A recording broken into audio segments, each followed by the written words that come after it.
Chapter start करने से पहले थोड़ा सा इनके कवि के बारे में जान लेते हैं। बातचीत चैप्टर के लेखक बालकृष्ण भट्ट है और इनका जन्म 23 जून 1844 ईस्वी को बताया जाता है, अपना ही उत्तर प्रदेश के इलाहाबाद जिले में। जबकि इनके पिता का नाम बेनी प्रसाद भट्ट बताया जाता है, जो कि बिजनेसमैन थे। जबकि माता का नाम आपको पार्वती देवी बताया जाता है। और बालकृष्ण भट्ट के मन में अध्ययन की रुचि और लालसा उसकी मम्मी के द्वारा ही जगाया गया था। वैसे तो बालकृष्ण भट्ट शुरू से ही आपको संस्कृत पढ़ते आ रहे हैं, लेकिन 1867 ईस्वी में उन्होंने प्रयागराज के मिशन स्कूल में एंट्रेंस का एग्जाम दिए हुए थे। फिर क्या था, 1869 ईस्वी से ही सिर्फ और सिर्फ 2 साल बाद से ही वो पढ़ाना स्टार्ट कर दिए थे। लेकिन इसका स्वभाव ना बहुत ज्यादा उग्र था, मतलब स्टूडेंट पे बहुत ज्यादा जल्दी गुस्सा आ जाते रहता था, जिस कारण से 1888 ईस्वी में ही वो पढ़ाना उनको छोड़ना पड़ा। फिर क्या था, वो सोचे कि हम पापा वाला बिजनेस करेंगे, लेकिन घर में ही इतना लड़ाई होता था ना। एक भाई बोलता था हम करेंगे पापा का बिजनेस, दूसरा बोलता था हम करेंगे पापा का बिजनेस, जिस कारण से इन लोगों का आर्थिक स्थिति दिन के दिन आप खराब से खराब होते गया। और जिस कारण से बालकृष्ण भट्ट फैसला लिए कि अब हम कुछ नहीं करेंगे, अब साहित्य के प्रति ही अपने आप को समर्पित कर देंगे। बताया जाता है कि वो उन्होंने भारतेंदु हरिश्चंद्र से प्रेरणा लिए हुए थे और हिंदी प्रदीप नाम का एक मासिक पत्र जो है उनका 1877 ईस्वी में निकालना शुरू कर दिए थे। और वो 33 वर्ष तक वही आपको लिखते गए और 33 वर्ष तक हिंदी प्रदीप नाम का मासिक पत्र को चलाए। आपको जानकर हैरानी होगी कि उन्होंने 1000 के आसपास निबंध लिखे हुए थे, जिनमें से 100 से ज्यादा तो बहुत ज्यादा इंपॉर्टेंट थे। और उन्होंने भट्ट निबंधमाला नाम से 2 खंड में एक संग्रहित प्रकाशित किए हुए थे। उतना तो छोड़िए, वो बहुत सारा कृतियां लिखे हुए, लेकिन कुछ फेमस है जो कि आपके एग्जाम में आ सकता है, जिसमें से है नूतन ब्रह्मचारी, 100 अजान, 1 सुजान, पद्मावती, रेल का विकट खेल, बाल विवाह, दमयंती, स्वयंवर। यह जो चैप्टर है आपको निबंध है। निबंध मतलब क्या, कोई भी टॉपिक दे देगा, उसके बारे में लिखिए, आपको क्या हानि है, क्या लाभ है, क्या चीज है, वही निबंध कहलाते रहता है। 1-2 पेज लिख दीजिए। उसी तरीके से बातचीत चैप्टर पर कभी लिखे हुए निबंध। निबंध मतलब क्या, 2 आदमी के बीच कैसा बातचीत रहता है, 4 आदमी के बीच कैसा बातचीत रहता है, बूढ़ा सब कैसे बातचीत करते रहता है, जवान लोग कैसे बातचीत करते रहता है, वही आपको बातचीत के बारे में निबंध लिखे हुए हैं कि इंटरनेशनल बातचीत कैसे होते रहता है, बात करने का कला क्या होता है, यही सब दिया हुआ है। चलिए हम लाइन बाय लाइन देख लेते हैं। इससे तो सभी स्वीकार करेंगे कि अनेक प्रकार की शक्तियां जो वरदान की भांति ईश्वर ने मनुष्य को दी है, उनमें से वाक शक्ति भी एक है। अगर मान लेते थोड़ा देर के लिए कि वाक शक्ति ना होती, तो ना तो आप मेरा बात समझ पाते, ना हम आपका बात समझ पाते। हाँ, एक कोना में बैठा हुआ लुंज पुंज की तरह बैठे रहते, सामने में रहते थोड़ा बहुत इशारा के थ्रू बता सकते कि ये चीज वहां है, ये चीज वहां है। लेकिन अगर वाक शक्ति न रहती, बातचीत नहीं कर पाते, अगर समझ ही नहीं पाते कि मुंह से बोला भी जाता है, तो एकदम लुंज पुंज की तरह रहते हैं। आगे कभी स्पीच और बातचीत में क्या अंतर है ना, वो बताते हैं। स्पीच मतलब क्या होता है, भाषण। तो भाषण में क्या होते रहता है, आपका नाम लिया जाएगा, फिर आप स्टेज पे जाइएगा और जाते ही सबसे पहले आप धन्यवाद करिएगा सबको कि आप हमें जो यहाँ पे बुलाए उसके लिए धन्यवाद। उसके बाद आप बोलिएगा लेडीज एंड जेंटलमैन, या फिर आपके चेयरमैन, या कुछ भी आपको जो बोलना होगा, गुड मॉर्निंग वगैरह, वो आप ग्रीटिंग दीजिएगा। इस तरीके से स्पीच होते रहता है। लेकिन आपको बातचीत उससे ठीक उल्टा रहता है। बातचीत में नॉर्मल है, आपका बात हमें समझ में आना चाहिए और मेरा बात आपको समझ में आना चाहिए, यही बातचीत है। ऐसा बातचीत में नहीं होता है कि आप बोल रहे हैं और हम ताली बजाएंगे, ऐसा नहीं रहता। ऐसा स्पीच में होता है, भाषण में होता रहता है कि एक आदमी स्टेज पे गया, वही बोल रहा है और उसको सुन के ऑडियंस सब जितना रहता है एकदम ताली बजाते रहता है। तो वो स्पीच में होता है, बातचीत में नहीं। आगे कभी कहते हैं कि जहां आदमी को अपनी जिंदगी मजेदार बनाने के लिए खाने पीने चलने फिरने आदि की जरूरत है, वहीं आपको बातचीत की भी उसको अत्यंत आवश्यकता है।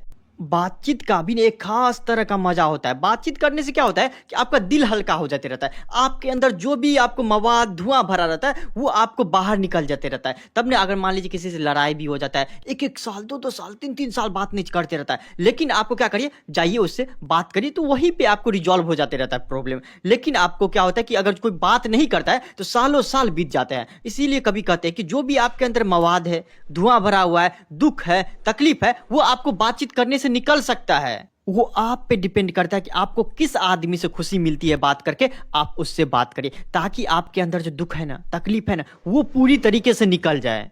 यहीं पे कभी एक कहानी बोलते हैं रॉबिन्सन क्रूसो के बारे में। वो आपको 16 साल तक ना कुत्ता बिल्ली के साथ रहा, जानवर के साथ रहता था, आदमी से मतलब दूर दूर तक उसको कोई नाता ही नहीं था 16 साल तक। लेकिन जब 16 साल के बाद एक आदमी फ्राइडे से मिला और जब फ्राइडे ने उनके सामने बोला, अपने मुंह से जंगली लैंग्वेज का यूज किया था, लेकिन कुछ जो बोला ना तो उसको आश्चर्य लग गया। अरे मुंह से तो हम सिर्फ खाना खाते थे या फिर आपको कुत्ता उता कहीं पे बुलाना हो तो आओ करके बुलाते थे, लेकिन आपको मुंह से बोला भी जाता है, अब मुंह से बोल के समझा भी जाता है, वो मतलब ऐसा जो देखे ना और सुने ना कि मुंह से बोला भी जाता है, बातचीत भी किया जाता है, उसको लगा कि मेरा तो दूसरा जन्म हो गया है। आगे बेन जॉनसन का चर्चा करते हैं। वो कहते हैं क्या कि बोलने से ही मनुष्य के रूप का साक्षात्कार होता है। सही बात है कि आदमी असली में क्या है ना, वो आप बातचीत करेगा, बोलिएगा, तभी पता चल पाता है।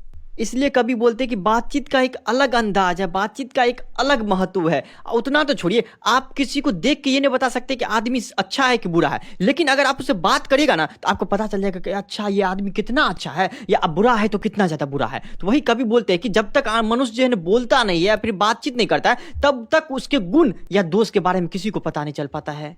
आगे एडिसन का मत यह है कि असली बातचीत सिर्फ दो व्यक्तियों के बीच हो सकती है, जिसका तात्पर्य यह हुआ कि जब दो व्यक्ति होते हैं तभी अपना दिल एक दूसरे के सामने खोलते हैं और वो खुल के बातें करते हैं।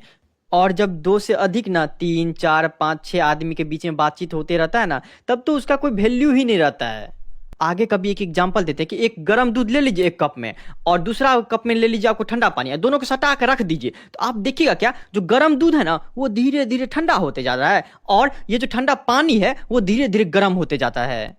अर्थात क्या, सेम पानी या दूध की तरह जब दो व्यक्ति आपस में बैठते हैं ना, तो एक दूसरे का गुण जो है ना उसके अंदर जाता है और इसका गुण जो है ना उसके अंदर जाते रहता है। अर्थात क्या, ज्यादा ज्ञानी है तो वो उससे सीखेगा, और कम ज्ञानी है तो वो सीखने का प्रयास करते हैं। कवि कहना चाहते हैं ये संगति से गुण आता है, संगति से गुण जाता है। ये फर्क पड़ता है कि आप किसके साथ बैठते हैं और किसके साथ बातचीत करते हैं, बहुत ज्यादा फर्क पड़ते रहता है। वो आपको सेम पानी और दूध की तरह आदमी के साथ भी, इंसान के साथ भी ऐसा होता है।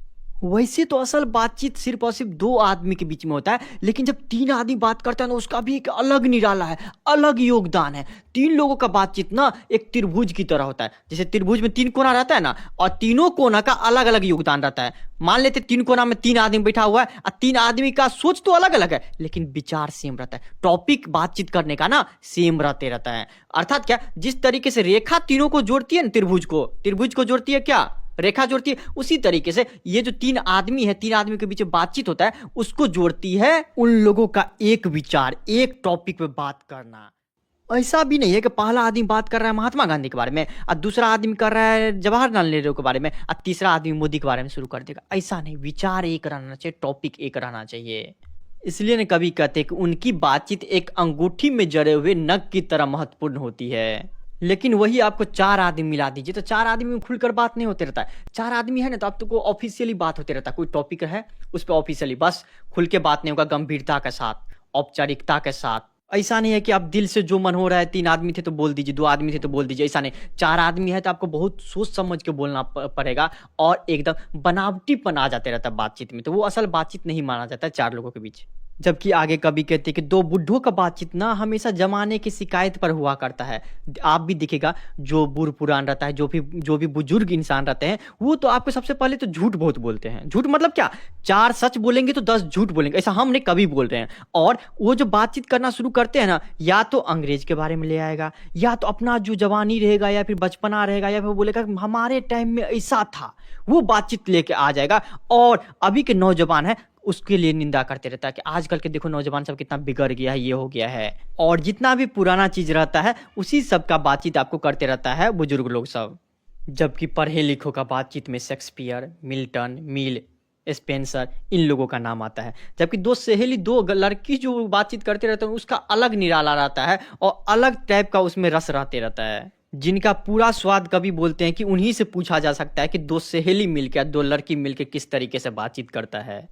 आगे कभी कहते हैं कि 2 बुढ़िया, अर्थात क्या बुजुर्ग औरत का बातचीत अलग रहता है। उसमें आपको बहू बेटी का खाली शिकायत करते रहता है कि मेरी बहू जो है ना आज खाना नहीं बनाई, आज बच्चा को मारा, आज ये की, आज वो की। और उस सब से भी मतलब मान लीजिए कि थोड़ा देर बच गया टाइम, तो आपको दियाद में क्या हो गया, लड़ाई कहाँ हो गया, यही सब बातचीत आपको 2 बुढ़िया करती है। जबकि कभी बोलते हैं कि लड़कों का बातचीत जो है ना आपको खिलाड़ी सब पे रहता है कि खिलाड़ी कौन सा, क्या रन मारा, क्या हुआ क्या नहीं, उस सब के बारे में। और उस सब से भी ज़्यादा आपको शैतानी भरा हरकत करेगा, या फिर बातचीत में वो रहेगा, जैसे कि इंस्टाग्राम पे स्टेटस लगाते रहता है बिहार का रंगदार, तो वो सब क्या हो गया, लड़कों के बातचीत में वो रहता है जिसमें आपको शैतानी जाहिर करते रहता है। लेकिन स्कूल के बच्चे का बातचीत में क्या होता है कि अपने टीचर जो है उसका बुराई करते रहता है। अगर बच भी गया टाइम तो आपका जो दोस्त है उसके बगल में जो बैठता है उसका तारीफ पे तारीफ करते रहता है। आगे कवि कहते हैं कि ऐसे हजारों एग्जाम्पल है जिसमें बातचीत अलग अलग होते रहता है, चाहे बात करें राजकाज की बात, व्यापार संबंधी बात, या दो मित्रों में प्रेमालाप हो, या फिर मान लीजिए कि शादी हो रहा है लड़का लड़की का, और आपको जो बातचीत होते रहता है कि बीच में एक आदमी गया अगुआ, अब ब्याह करा रहा है, उसका बात इसको बोल रहा है, उसका बात इसको बोल रहा है, तो अलग अलग जगह पे ना अलग अलग तरह का बातचीत होते हैं। आगे कवि कहते हैं कि यूरोप के लोगों में बात करने का हुनर है जिसको आर्ट ऑफ कन्वर्सेशन बोला जाता है, जो कि यूरोप के लोगों में ही होता है। आर्ट ऑफ कन्वर्सेशन क्या होता रहता है कि आपसे काम कराने के लिए ना आपका इतना तारीफ कर देगा, इतना तारीफ कर देगा ना कि आप कुछ भी कर जाइएगा, आपको बुरा भी नहीं लगेगा और आपसे काम भी करवा लेगा। अर्थात कि यूरोप के लोगों में आर्ट ऑफ कन्वर्सेशन है कि कैसे बातचीत करे उससे और कैसे उसे काम निकलवा ले। आगे कभी कहते हैं सुहृदय गोष्ठी के बारे में। सुहृदय गोष्ठी मतलब क्या हो गया, मित्रों की बैठक जिसमें सिर्फ और सिर्फ दोस्त सब बैठ के बातचीत करें। तो उसका बहुत बड़ा खासियत रहता है, ये खासियत रहता है कि बातचीत में किसी के अंदर ना विद्वता का घमंड ना दिखेगा आपको, ना कोई छल कपट भी दिखते रहता है कि हम तो इतना बड़े पद पे हैं तो हम इस तरीके से बात करेंगे। नहीं, दोस्त के बीच में ऐसा नहीं होते रहता है।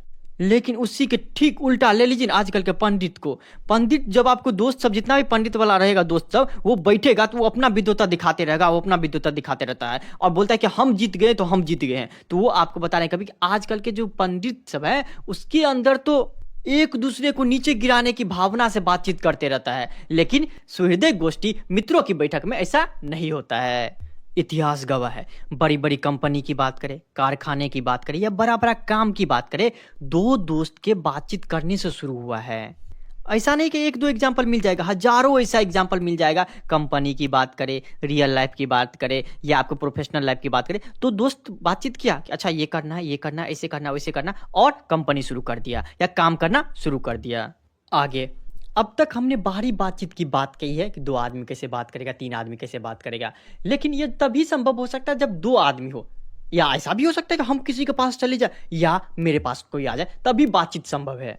लेकिन आपको इसमें ना अक्सर जो है ना खुशी नहीं मिल पाती रहती। अगर मान लीजिए कोई मेरे पास आएगा और उसका हम आदर सत्कार बढ़िया से नहीं किए तो वो तो बोलेगा शिष्टाचारहीन है, ये शिष्टाचार तो है ही नहीं, संस्कार तो है ही नहीं। तो मतलब क्या हो गया कि उसके मन में भी तकलीफ हो गया क्योंकि हम अच्छे से आदर सत्कार नहीं किए।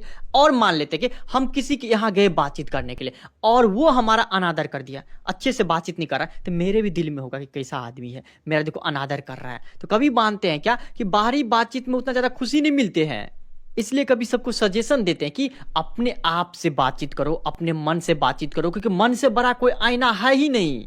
इसमें क्या है कि आप अपने हिसाब से बात करिए, आपको जो अच्छा लगता है ना वही बात करिएगा, आपको जो चीज पसंद है उसके बारे में सोचिएगा, जहां जाना है उसके बारे में सोचिएगा, जो करना है ना आपको वो अपने बारे में सोचिएगा। ऐसे फायदा क्या होगा, किसी को तकलीफ भी नहीं होगा और आपको भी तकलीफ नहीं होगा।